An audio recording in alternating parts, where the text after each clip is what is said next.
Heath Lake is the only naturally acidic lowland lake in Berkshire. This rare ecosystem has become nutrient-rich, with dominant plant species and algae, limiting biodiversity and affecting the water quality.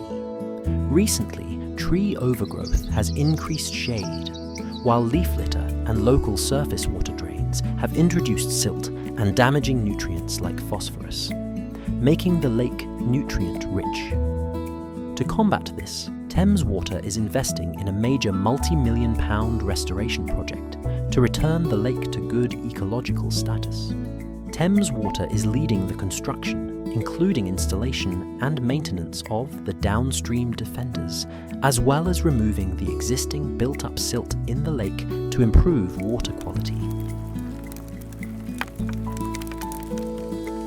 We are also working with Wokingham Borough Council on the first-year woodland management to restore vital sunlight.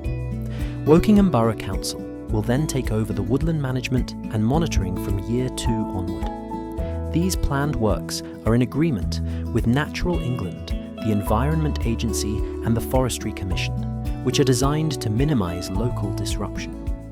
Main construction is aimed for completion by late 2026. Followed by a year of monitoring. Follow the journey on our website, thameswater.co.uk.